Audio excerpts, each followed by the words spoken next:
Women of Color Committee of the Trans NIH Working Group on Women in Biomedical Careers, and we're very happy to be able to host Dr. Melody Goodman today. Dr. Goodman received her bachelor's in science summa cum laude in applied mathematics, statistics, and economics from Stony Brook University. She, for a period of time, was on Wall Street and then saw the light and decided to get her master's in biostatistics from the Harvard Chan School of Public Health and her PhD in biostatistics from Harvard in theoretical statistics and social determinants of health disparities, an emphasis that she developed herself for Harvard. She's an associate professor of biostatistics in the College of Global Public Health at New York University. She's been supported by NIH, the Robert Wood Johnson Foundation, the Verizon Foundation, the Long Island Community Foundation, PCORI, and the Susan G. Komen Foundation. She's well published with more than 90 referee journal articles, 2 books, and she's known as a research methodologist with a large statistical toolbox. Her research interest is on identifying origins of health disparities and developing, as necessary, evidence-based primary prevention strategies to reduce health disparities. So I know Dr. Goodman has a lot of really good information to share with you. I'm going to ask her to come to the podium and talk with us. Good afternoon, everyone. Thank you for having me. I'm excited to talk about the science and metrics of partner engagements in research. So I want to start with just a working definition of community engagement that I'll be using throughout my talk.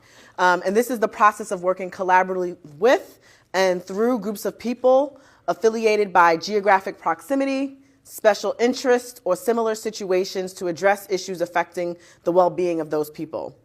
It is a powerful vehicle for bringing about environmental and behavioral changes that will improve the health of the community and its members. It often involves partnerships and coalitions that help mobilize resources and influence systems, change relationships among partners, and serves as a catalyst for changing policy, programs, and practices. So we do stakeholder engaged research for a variety of reasons: to ensure research is patient or community centered. Non-academic stakeholders provide unique perspective on their needs, increase relevance to non-academic stakeholders, including patients and communities and policymakers, support sustainability of interventions post-funding, builds capacity and trust among all the stakeholders involved, leverages existing resources within the community. It includes reciprocal relationships between researchers and non-academic stakeholders, and it is an evidence-based approach for addressing health disparities. Part of what brings me to this work, I think, is motivated by an African proverb that says, if you want to go fast, go alone, but if you want to go far, go together. And I hope that we all want to go far in our science. So why measure partner engagements? The extent to which stakeholders in research partnerships feel engaged has not really received sufficient scientific attention. It is important to understand how engagement level in a partnership is developing and to what extent engagement level is a predictor of outcomes in the larger study. So I'm going to talk about our work in this space and walk you through some of our approach. These are the elements we took. We started with a systematic review. We did some initial development of a new measure. We are refining and validating the new measure. And then I'm going to talk about some upcoming work, including developing a computer adaptive algorithm and our implementation study, which we're getting ready to launch in the new year. So first, we did a systematic review of the literature. This paper is published in Clinical and Translational Sciences. And it was a team of us. We looked through all papers that had existing measures of stakeholder engagement and basically classified those measures into some groups. We started this work by thinking that such measures existed and that they had properties that were understood. We found that lots of people had measured something, but really didn't know what they had measured, and the field was not very strong methodologically.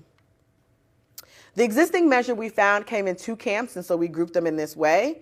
One in which investigators simply counted the attendance in various events and activities and assumed that that was engagement. And one of the things we know is that showing up doesn't necessarily mean you're engaged. You may show up for the pizza and the cookies, but not really be engaged in the conversation that is happening.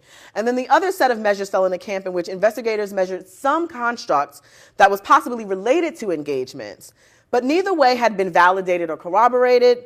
Most were not examined in relation to outcomes or progress in the research progress, and none had been tracked over time. So I just wanted to give you a couple of examples of each of the methods that we found. So in the counting method, we found things like counting the number of people who attended a board meeting, or counts of attendees at a community meeting, frequency of attendance at process reports. And in the construct measurement method, we found people measured the degree to which participants felt they were a part of a positive community, the degree to which participants felt comfortable sharing their thoughts and opinions, and the level of confidence regarding their neighbors' willingness to participate in neighborhood problem-solving process. All of these things are related to engagement, but are not necessarily measuring engagements directly.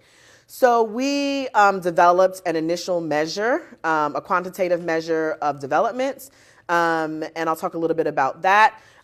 It was based on 11 engagement principles, which came from the literature, but we also worked with the Community Advisory Board to make sure that these were the things that we should measure, including things like focus on local relevance and determinants of health, acknowledging the community, disseminating findings and knowledge gained to all partners, seek and use input of community partners, involving a cyclical and iterative process in the pursuit of objectives, to foster co-learning, capacity building, and co-benefit for all partners, to build on the strengths and resources within the community, to facilitate collaborative and equitable partnerships, to integrate and achieve a balance of all partners, to involve all partners in the dissemination process, and lastly, to plan for a long-term process and commitment. Our item is measured on 2 scales, so there's 3 to 5 items that assessed each of those engagement principles. They use Likert response options. We have one scale that measures quantity, how much, and one scale that measures quality, how well. This was also driven by our community stakeholders that said you can do a lot of something poorly, or you can do a little bit of something well, and so that it was important to measure both quantity and quality. Just a historical aside, the Likert scale was developed at NYU in 1932. I was able to pull the original paper from our archive. I don't know if it shows up well there, but I'm a nerd, and I just thought that that was amazing to find the original Likert scale development in our archives. And basically, Dr. Likert demonstrated that a single streamlined question with a scale set of answers was ideal for standardized questions. And we felt that even though we had done this systematic review, that other people probably had been measuring engagement, but just not publishing it in their work. So we wrote this position paper in translational behavioral medicine, and it was really a call to action to try to get people to start disseminating the work that they were doing. And really, a soapbox issue for me is really treating partner engagement as a science and thinking about it in that way. How do we classify it? How do we implement it? And how do we evaluate it? So in that paper, we put this figure, which was sort of controversial to some people at the time, because we grouped participation in 3 categories that we called non-participation, symbolic participation, and engaged participation. And people who were doing outreach and education didn't like that they were in the non-participation group. But I would like to say that that's still important work. We're just grouping it in that sort of category. But we're not saying that people shouldn't be doing that work. And not every project requires engaged partnership. Some projects really only require outreach engagement. So it really depends on your study and the project and the populations that you are working with. The nice thing about getting academics fired up is that then they start publishing some stuff and working in a space that you want to see other people move science forward. We subsequently had a patient-centered outcomes research institute study that was funded with 4 sort of main specific aims: to examine the construct validity engagement principle on both scales and use a standardized Delphi process for expert validation based on advocacy groups, patients, family feedback, and really to prioritize the domains that we should be measuring. We also wanted to examine the psychometric properties of this measure. What we're working on now is to develop a shorter, condensed version of the measure because it's really too long to be used widely.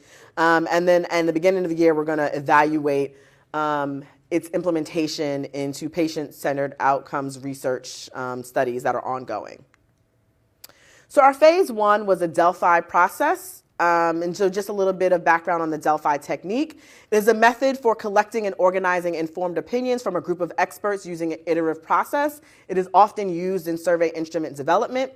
This approach is most appropriate to ensure that feedback obtained from all stakeholders is with all experts treating equally. This was important to us because we had both academic stakeholders but also community and other sort of types of partners, and we wanted everyone's voice to be heard equally, not just the people with the loudest voice or the people who speak the most.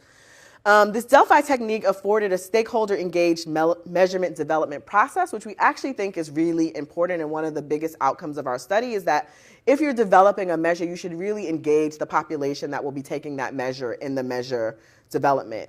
We use web-based surveys for rounds 1 through 3, and also in our 5th and final round. But round 4 was a 2-day in-person meeting, which was really critical to help us reach consensus on things where it was hard to reach consensus just based on surveys.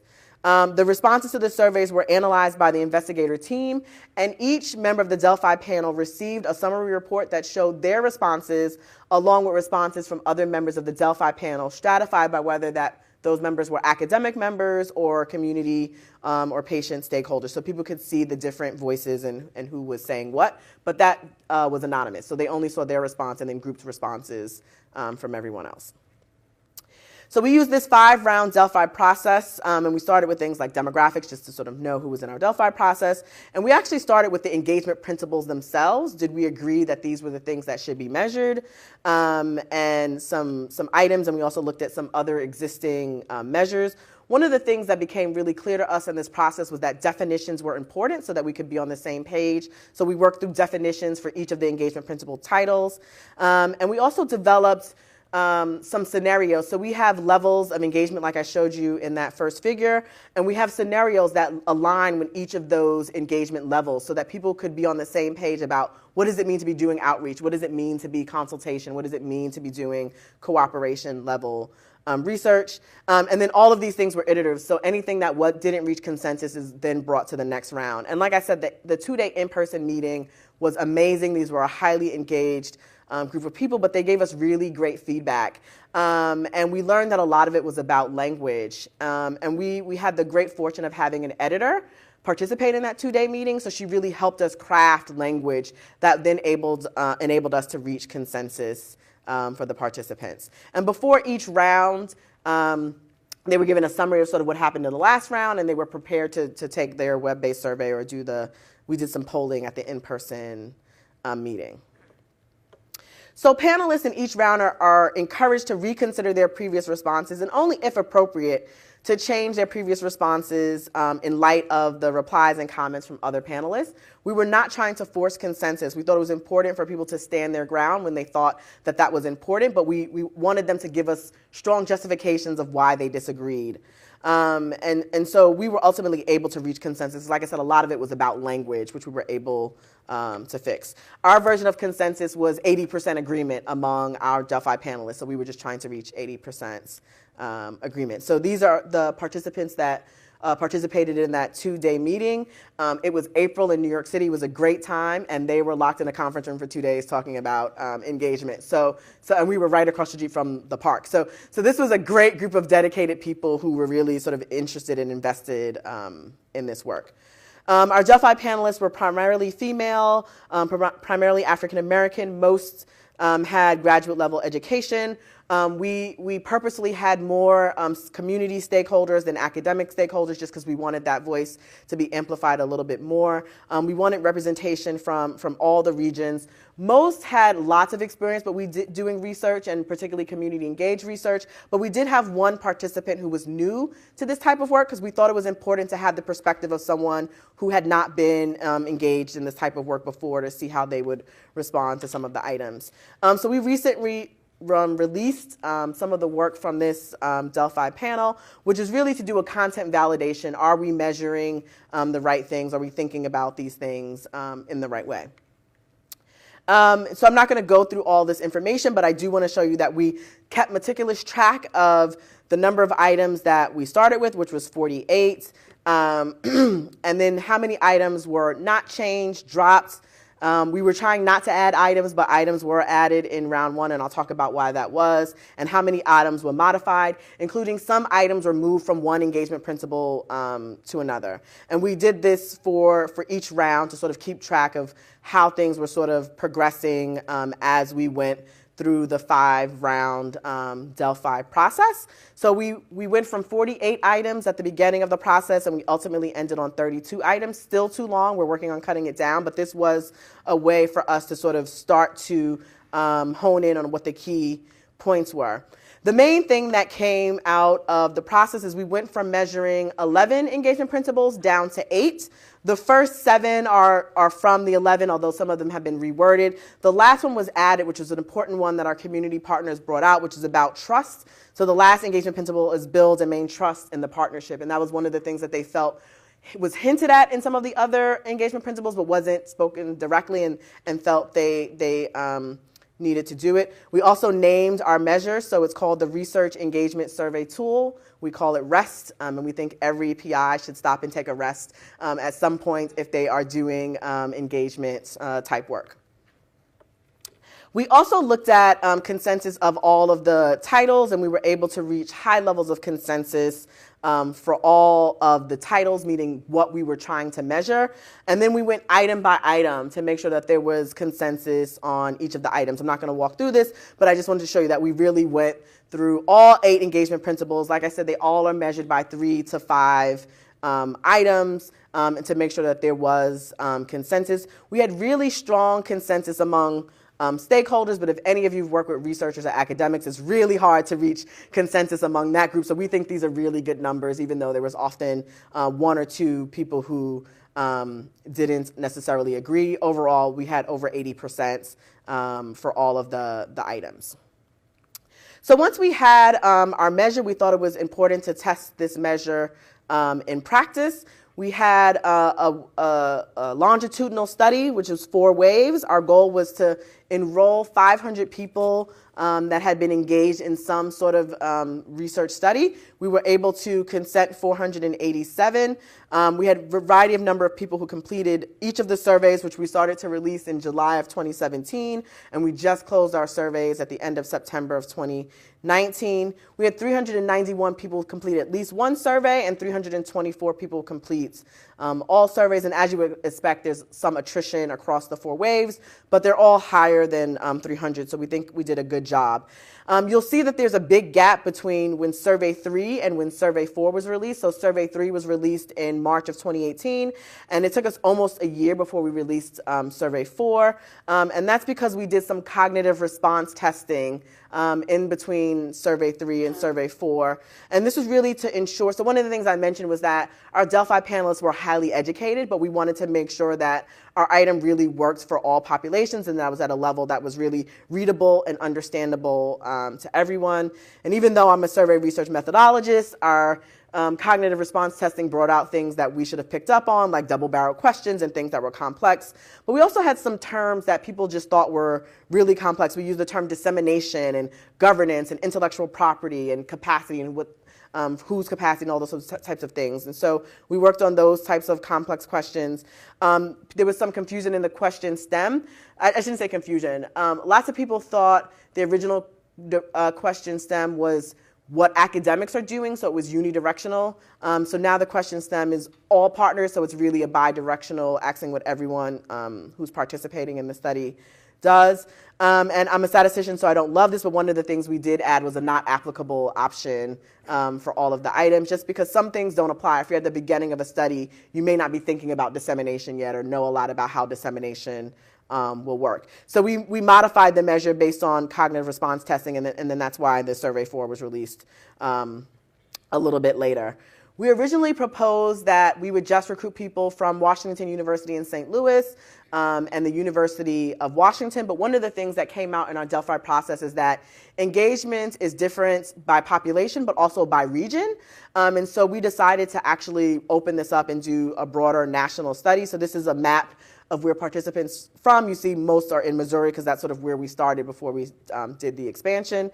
We also have one participant from the Virgin Islands, Puerto Rico, and Alaska. Those are not displayed on the map, but they did participate. And then there were 12 states that had no participants. But we think we got a good representation, particularly from places where there's lots of engagement work happening. So we had people who engaged with 177 different universities across the country. We've listed here universities that had more than 15 people. When this project was started, I was at Washington University in St. Louis. I'm now at New York University, so those are the top two because a lot of these are my partners. But we also had great response from the University of Alabama, Northwestern, the Mayo Clinic, St. Louis University, and the University of Washington, where one of our collaborators is located. Our participants had a good mix between white and black, but we didn't do such a good job with Hispanics, Asians, and multiracial and other ethnic groups. Again, mainly female. So one of the things we find is that women were more likely to participate in studies, but they're really a lot more likely to be engaged as research partners. And so even though this is skewed heavily female, we do think this is representative of the population in which we were trying to reach. And in this case, less than half had a graduate degree, so more variability in the education level. So one of the first things we wanted to do in terms of examining the psychometric properties was to make sure that the items, the 3 to 5 items that assess any one engagement principle were internally consistent with one another, so they're measuring the same thing. And so we use Cronbeck's alpha, which is a statistic calculated from pairwise correlation between items. And it measures whether several items that propose to measure the same general construct produce consistent responses. In most fields, an alpha of 0.7 and higher is considered acceptable. So we looked at the internal consistency on both scales, both quality and quantity, and we had really good internal consistency, meaning that the items that we're measuring each engagement principle look to be consistent with one another. I have EP7 starred because there's one item there that we plan to drop. By dropping this item, our internal consistency will actually increase. And this item is all partners have opportunity to be co-authors when the work is published. And one of the things we heard from our Delphi panelists is that they may or may not be interested in being authors on published work. It really depends on where they sit and whether publication is really important to them for their own work. The other thing we wanted to look at is correlative validity with other existing measures. Because our data, in some instances, it's a Likert scale, so it's highly skewed. We use Spearman's correlation coefficient, which is a non-parametric version of Pearson's correlation coefficient. And so I'm going to show you the lower values first. So we looked at it in correlation with the medical mistrust scale, a scale of trust in medical researchers. There's a community engagement and research index. There's a measure called the PAIR, the Partnership Assessment in Community-Based Research, and then the Coalition Self-Assessment Survey. We looked at the trust scale and some other scales that I'll show you soon. So you'll see that all of these are significant correlations, but we were actually really excited to see that most of them were negligible or low because we do believe that these things are to be correlated, but we're trying to create a new measure that we think is measuring something different. So we don't want it to be too correlated because it means it's measuring the same thing. So on the moderate scale, there's a measure by Kagan. There's a partnership self-assessment tool, synergy scale, and then also a satisfaction scale. And then Waldo also has a collaboration scale. Again, we were excited that we didn't have really high levels of correlation because that means we're measuring pretty much the same thing. This shows you that we're measuring something that is associated with these things, but is not necessarily the same. So we think this is a good thing for our engagement measure. And then we're doing some exploratory factor analysis, really looking to see how our measure is sort of laying out in practice. So we have some observed variables, which are the ones that we measured, and they're associated with latent variables that are not directly measured. In our case, we have several measured variables. Those are the items that we're asking people, and we hypothesize that they make up these latent variables, which we're calling the engagement principles. And all of this falls under the larger umbrella of community engagement in research. We use eigenvalues, which is how much variance is captured by a component or a factor. You typically retain factors with eigenvalues greater than 1. Because our scale is not continuous and is really ordinal, we use polychord correlations, which are really similar to eigenvalues. They're just commonly used with ordinal variables. So one of the things we notice is that the scales in terms of factor analysis don't line up the same way. And I think this bodes well for measuring both quantity and quality. We're still digging through this to see if we can get a sense of what this means. But in terms of factor analysis, the quality scale really loads on 2 factors, and we're working through to see if we can get an understanding of what is on what factor. One of the things we were really sort of interested in is, are all the items for one engagement principle all aligned with one factor or the other? That's not the case. We're seeing items from many of the principles align on one factor or both factors, actually.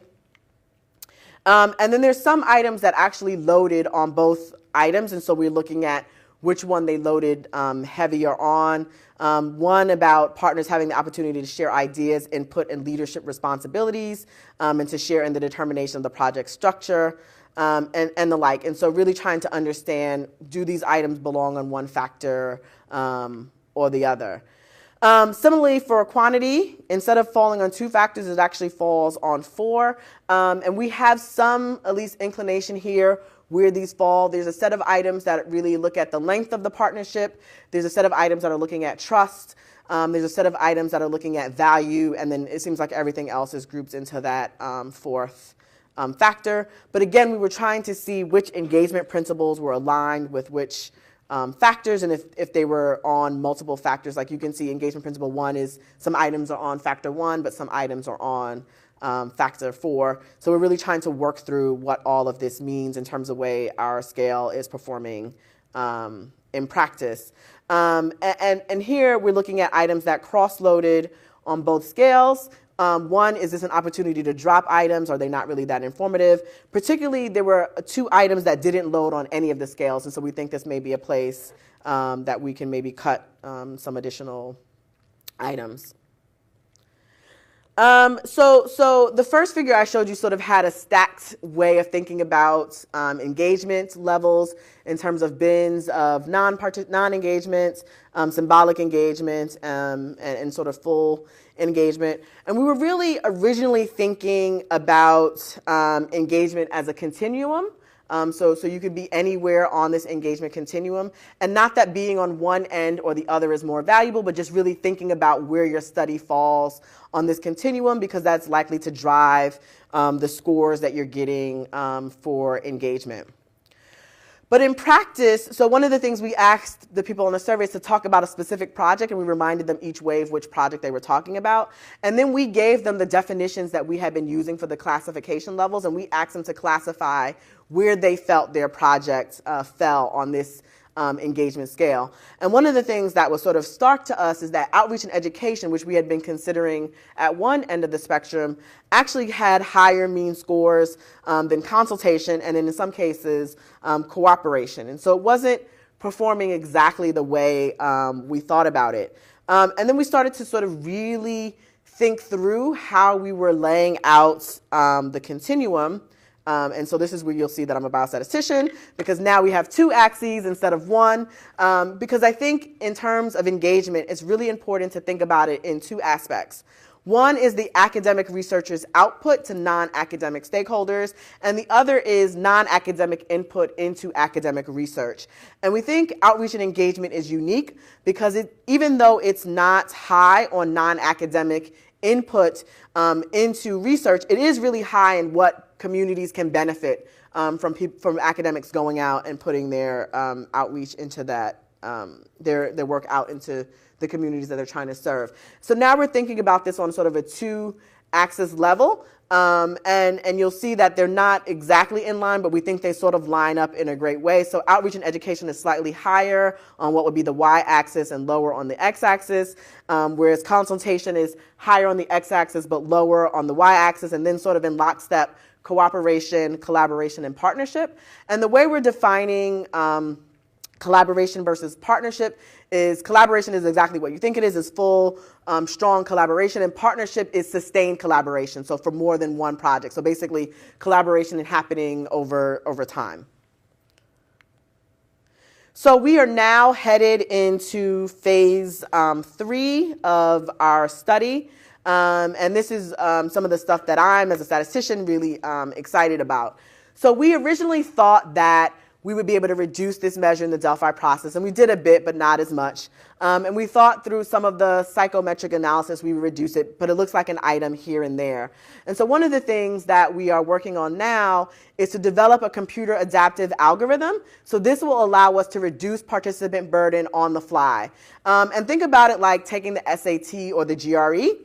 Your next question is based on whether you get the first question right or wrong. In this instance, we don't have right or wrong, but we want to know, does your responses to some questions predict how you will respond to others? Meaning that I don't need to necessarily ask you those questions based on on the responses that you've given me already.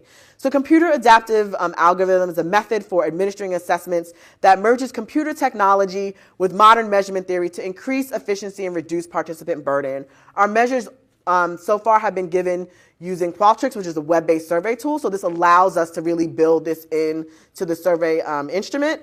And we're working on creating an iterative algorithm using our full measure of items as an item bank, and then tailoring it based on people's individual responses, right? And so all items that have not yet been administered are evaluated to determine which one would be the next best one to give. And that item is sort of given in the participant response. A new estimate for the level of engagement is measured, and then we compute based on that and then determine what the next item is to give. And we sort of repeat this process until we don't have to give the participant any additional items. Usually item response theory is used in this type of work, but that's usually when you have cases where there's a right answer. In terms of engagement, there is no right answer. And so as a statistician, we're thinking about framing this as you would frame a missing data problem. The great thing about this missing data problem is I have all the data. So I could randomly drop out some observations and figure out if I can impute back and get the right answer. So I'll know I'm sort of cheating a little bit. I know what the real answer is, and I can drop them out, and then I can estimate whether I can predict them. And that will allow us to develop an algorithm that can really reduce participant burden on the fly. People who engage in research are highly engaged, but they're often asked to do things over and over. And so we don't want to burden them by taking on lots of new items. And we also want investigators to put this on their existing surveys, and they're not going to do that if it's too long. So we're really sort of excited about that. And the key question that we're trying to get at is there a subset of items that produce the same mean score as all of the items would? And we are working to develop this algorithm, and we're pilot testing it on our community advisory board for this project. So we know how engaged they have been. And so we're also able to look at it in our project, and then we'll be implementing it in other PCOR and comparative effectiveness studies. So as I mentioned, we are currently recruiting, and we're going to roll out our implementation phase at the beginning of next year. The idea is to evaluate the stakeholder engagement measure in practice. And we're working with a lot of patient-centered outcomes research and comparative effectiveness studies, particularly other studies that have been funded by PCORI. We're going to do web-based surveys of project team members first to really get their sense of what are the barriers and facilitator factors for you measuring partner engagements in your studies. So far, we've had 34 project teams complete the baseline surveys, and 14 have agreed to implement our measure in their studies. And so really from them, we're trying to figure out how does this work in practice? Does it really add a lot of time to your existing measures? Can you tack it on to a survey that you were already given? What are all of those sort of implementation challenges to adding an assessment to your existing survey tool? Does it make your survey way too long? And in between our baseline and follow-up, we'll be doing some phone interviews with project teams that have decided to collaborate with us. We're using the consolidated framework for implementation research as a frame for our implementation study, which allows us to look at intervention characteristics, the outer setting, so what are the external factors, the inner setting, so what are the internal project team factors, characteristics of individuals involved in the process of actually implementing our measure in their study. And we think this will help us refine the tool, particularly in terms of how it should be administered for guidelines, procedures for implementing the tool in practice, and really allow us to package and disseminate the tool in a way that is useful for research teams. So please don't blame PCORI for anything that I said because they're not responsible for it, but I hope you did enjoy. I do have to really thank my colleagues who have been involved in this study, both from the systematic review process and those who are currently involved in our PCORI funded study. And I'm immensely grateful to the members of our Delphi panel who were highly engaged and participated at really high levels throughout the Delphi process. I should mention that we started with 19 Delphi members and we had 18 complete all 5 rounds of the process, which is really good considering academics and researchers and community people and health systems directors who are all super, super busy people. And I will take questions.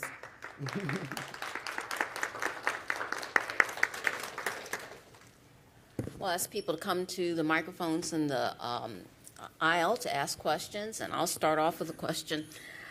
This is really fascinating, and clearly you're still refining it, but what is your thought, your vision as to how this tool might be useful for your standard NIH clinical trial where you're trying to assess the effectiveness of inclusion and retention techniques that are being developed? So we really think this is an important step to take back, but we really hope that people, to actually measure, develop the measure, but we really hope people use it for things like, did engaging stakeholders help me recruit faster? Did it help me recruit a more diverse sample of participants?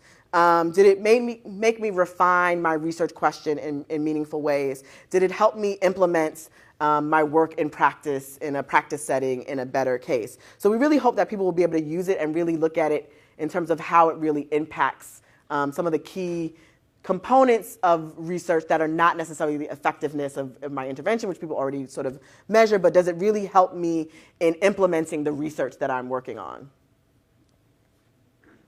I really enjoyed your presentation. Thank you very much, Dr. Goodman. You talked a little bit about the enhanced engagement of women early in your presentation. Can you talk a little bit more about what you see between differences between men and women generally, and what the consequences of those differences might be? So there's already some research that shows that women are more likely to participate in research studies in general. I don't think anyone had really looked at it in terms of engagement. But when we started to see high number of women in our sample, we were a little bit concerned that our data would be skewed. So we actually so the way we recruited people was we went through Principal Investigators and we said, hi, we really love your study because compliments always help. And we're trying to reach out to people who may have been engaged in your process. Can you forward this email to your participants? So then we went back to those PIs and we said, can you give us a sense of what the makeup was of your partners? And that's when we started to really figure out that there were a lot more women in this engaged process than there were men. So in one way, I think that helped validate what we were seeing, that the population that we were trying to reach, our sample was representative of that population. In another way, it's really important to engage both sexes in the research process, particularly as research partners. And so in some ways a little bit disheartening. Yes, it's nice that we're getting a good sample of the population, but is this even the right population to start with is one of our questions. And so one of the things we think is really important for those who do engagement work is to really engage men more as partners in their research process. And the interesting thing was we contacted a PI who did lots of work in prostate cancer, and he still had more women partners, and they were like representing their husbands or their brothers. So it was just so really interesting. But I think it's important. I mean, engagement is sort of my soapbox. It's really important to engage the people that are most impacted by our work. And so it is a little bit disheartening that it's mainly women. And I really hope that as we release some of this data, that people really start to consider who they're engaging. Yes, sometimes it's nice to have a spouse if one spouse is actually have an illness. It's sometimes nice to have the other spouse being engaged, but it's really a lot more meaningful to have the person impacted to be the person that is really engaged in developing our study. So I'm giving this talk at NIH. Those of you who engage participants in your work, I think you should be really thoughtful and conscious of who your academic partners are, or your non-academic partners are. And part of what people were really honest with us about is that whoever comes is who they take. So if the women show up, that's who they're going to use as partners. But I do think we have to be more meaningful. So in my own studies now, I'm really more meaningful about looking at the demographics of my partners and really saying, okay, there's some gaps. Let's try to go. So I'm working on a study with people who are studying the Apollo gene. And one of the things that we formed a board, and it was a lot of women. And I said, they all check off a bunch of boxes. Now let's go find some men who check off these same boxes. Because I think it's important to have both voices heard, and we're not doing a good job of that right now. Hi. So that brings up another question. Do you think that your work can help in targeting messages to promote engagement from disengaged populations? I don't know if it can help in developing messages, but I do think it can tell projects. So the reason why we're looking at these 8 engagement principles is because having a certain score just tells you where you are, consultation, cooperation, but knowing like I'm doing really well on this engagement principle, but not so good over here, really tells you how to target your engagement strategies. I don't know if that's going to attract more men to the process. I think that really takes more thoughtfulness and more mindfulness about who we're engaging and not using people just because they're there and they're present and they're willing to come, but really taking more effort to engage those who need to be engaged. And yes, that may require a little bit more work and a little bit more time, but I think the science will greatly benefit from that. Okay, thank you. I have another question. As you know, we have this new policy at NIH on inclusion across lifespan, and I noticed that it appeared for your Delphi process that the average age of people is about 40-something. How do you think your data might be influenced by having a large number of people over the age of 65? So we actually had a large, our average age was 40, but we actually had a large range in terms of age group. What we missed was younger folks. But that's partly because they haven't really been engaged in research projects that much. Usually children assent, but they don't consent. And so they're often not on. So when I talk about research partners, I'm not talking about research participants. I'm really talking about partners that are in the driving force of developing the research study, designing it, and the like. And so where I really think we need to do more work is at the younger end of the life course. We're trying to refine this measure as it is now, and we're really trying to do a good job of developing a generic measure so it has no disease focus, it has no population focus. But I do think the next step, if we get this right, is to really start to think about how to tailor this to certain groups. And that includes both age and race, ethnicity, and geographic region and the like. Hi, thank you for your talk, Dr. Goodman. I was thinking about the experience of actually participating in a survey and whether or not you always administer it one way, or is there any variety? So is it electronic? Is it ever given as someone speaking to another person and collecting the results, or just on paper? So we haven't done paper. We've done electronic, both self-administered and electronic, where a research assistant is using an iPad and asking the questions. So I'm really conscious of health literacy and literacy overall. And so we do a little bit of verbal administration. One of the things that I didn't mention, there is this idea that by asking you a few questions about engagement, it will influence maybe how you respond to other questions. And so we have changed the order of the way we ask questions on our survey to make sure that's not sort of predicting what happened. Like if by asking these initial questions up front, it changes the way people respond to questions at the end. So when we did our cognitive response testing, we had 4 different versions of the survey, so questions were asked in a different order. And then when we're in our implementation study, when we're going to implement it online, people will randomly get questions in different orders. So we think the ordering will matter. Right now, it's being web administered just because I'm trying to convince other people to use it, other researchers, and I don't want to burden other researchers more than what they have to. And one of the things we ask people is, how are you currently giving surveys? And many of them are already doing web surveys. So this allows us to tack it on to an existing survey. People have taken it by paper before. I mean, we're not against it. But once it's entered by paper, then someone has to enter. That makes it harder for me to convince a research team to do this on top of all the stuff they're already doing. But if I say it's a web survey, you don't have to do anything. You just add it onto your existing scale. It's just been a better sell to get people to decide to use it. Yeah, I had a brief question. Has your instrument ever been administered not in English? No. There's a postdoc who is currently translating it into Spanish because she wants to use it, and we're excited for anyone to use it. One of the things that we really feel is we need to get it right in English first, and we're not there yet. But we do think a next step is translating into other languages. And we even have someone who works with a deaf population that's really interested in using our measure. So we hope that it goes beyond English, but we think we need to sort of refine it in English and then work on translating into other languages. So follow-up question, do you feel like there would be any differences culturally or otherwise that would come up in creating it and kind of going through this process in another language and not just doing as we always do, create everything in English and then, translate to another language because of course it'll work? So we've thought about this a lot. This has been the nice thing about having the editor in the room and really focusing on plain language.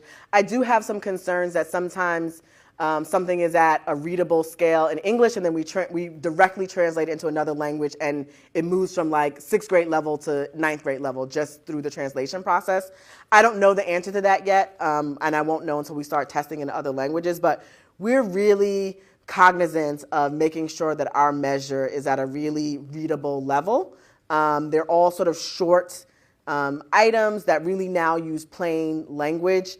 So the hope is that it will translate well, but I can't answer your question until we actually translate it. But we are conscious of that. But even in English, we're conscious of the fact that we've been using educated populations and we really need to make sure that it works for a variety of populations, which is why we were doing the cognitive response testing and particularly trying to get people with varied levels of education to look through the measure to see how well it performed in all groups. Well, before I ask you to, again, thank Dr. Goodman for a really marvelous presentation, I want to remind you that FAES has very kindly provided a reception right outside of these doors, and please do join me in thanking Dr. Goodman. Thank you guys so much. You've been a great audience. I hope that you found this interesting.